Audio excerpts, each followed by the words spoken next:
Hello everyone, this is Cody Lee of BlackCatBooks.org, author of I the Dragon, Cruel and Beautiful, Rabbit Hole, Lore and Frey, and the upcoming Jaw of the Dragon. Wow, I am taking time out of my busy schedule to talk to you about what's happening right now in the world of YouTube reviews, or more specifically, the world of TV YouTube reviews, because I don't watch TV. I don't care for it. I recently told someone in my personal life that, I don't watch TV at all. And the reason for that is because it is incredibly asinine. It's incredibly stupid. It's pointless. It's a waste of time. I would much rather be reading a book or playing a Nintendo game. But for some reason, the vast majority of society still wants to believe that TV is a worthy pastime, that it has something of value to offer to society, that it can be informative when it comes to news, to education, to presenting media. And that simply isn't the case. Like, TV is absolutely the lowest form of entertainment, possible.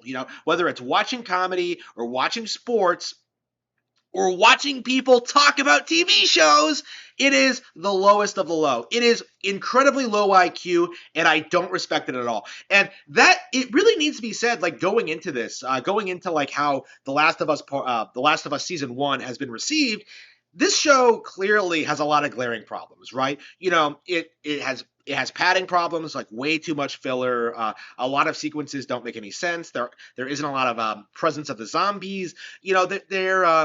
The changes made to The Last of Us during the transition from game to show, they should be very, very apparent to any fan of the game or anyone who has played the game. Honestly, I don't think this game actually has fans, but the narrative going around the film critic YouTube circle, people like Chris Stuckman, people like the Critical Drinker, Angry Joe, just to name a couple of them. Oh, this is one of the best game adaptations ever. Complete horseshit. I think Castlevania from Netflix was more popular than this. I think Sonic the Hedgehog was more popular than this. I know the Super Mario Bros. Movie is going to be better than this. And yet these guys seriously think it's some new novel thing for a video game adaptation to exist.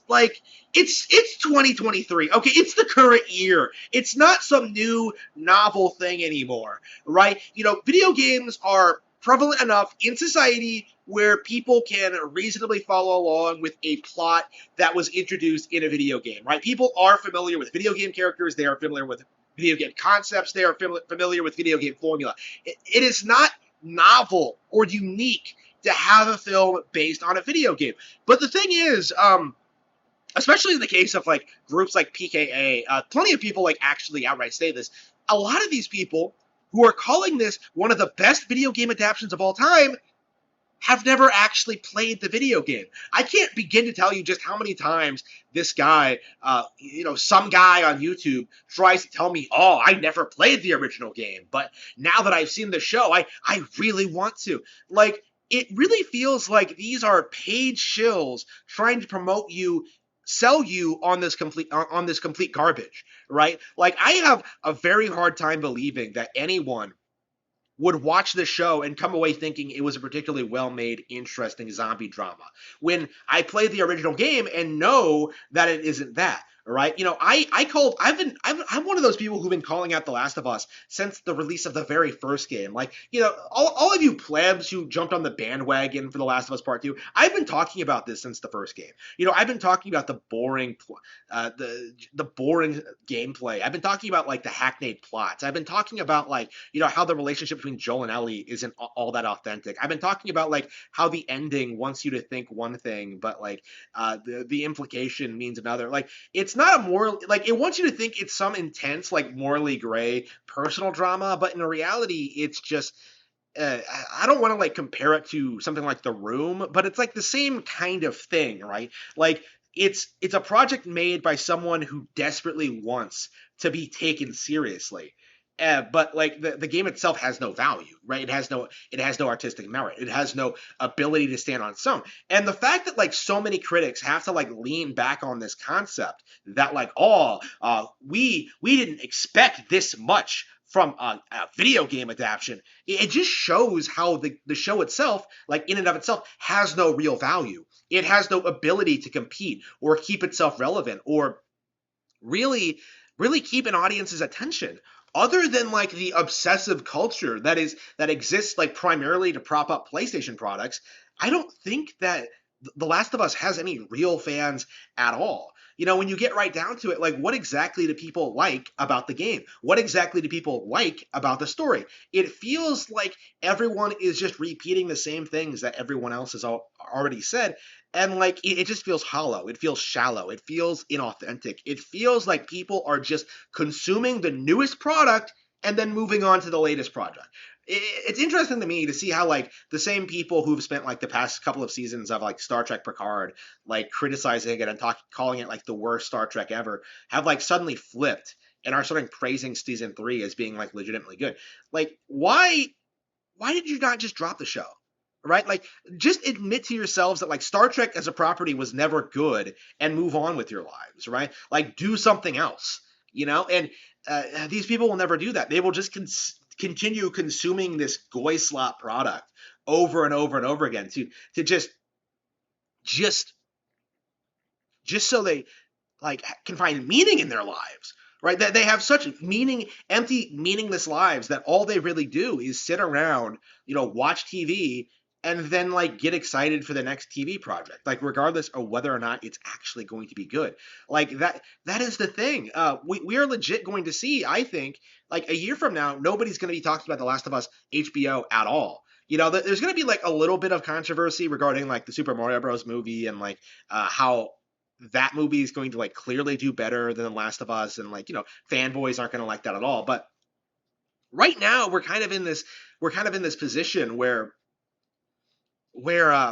it feels almost like the vast majority of video game criticism, like the criticism of film and TV shows online, it's all entirely controlled by people who are just trying to manipulate your opinion. They are trying to convince you to like subscribe to services you don't need, to watch shows that aren't very good, and to just be invested in stuff that like you really have no business being invested in. The Last of Us was never a good property. And it's interesting for me to see like how many people are coming out like trying to defend this, trying to like pretend that this is like some huge monumental success. Like HBO claims it's the most watched series ever. They said the same thing about Velma, right? Like, which was clearly a bomb by all metrics. But The Last of Us, in comparison, is like we really need to like start acknowledging that you can't trust what anyone says about shows, right? Like, how about you just watch the show yourself and then come to your own decision, come to your own conclusions. If you did that about any of this stuff, about Uncharted, about Star Trek, about Star Wars, about The Last of Us, like you would come to like the same conclusion, is that like, this stuff isn't very good. It's a waste of my time, and I would be better off doing something else, right?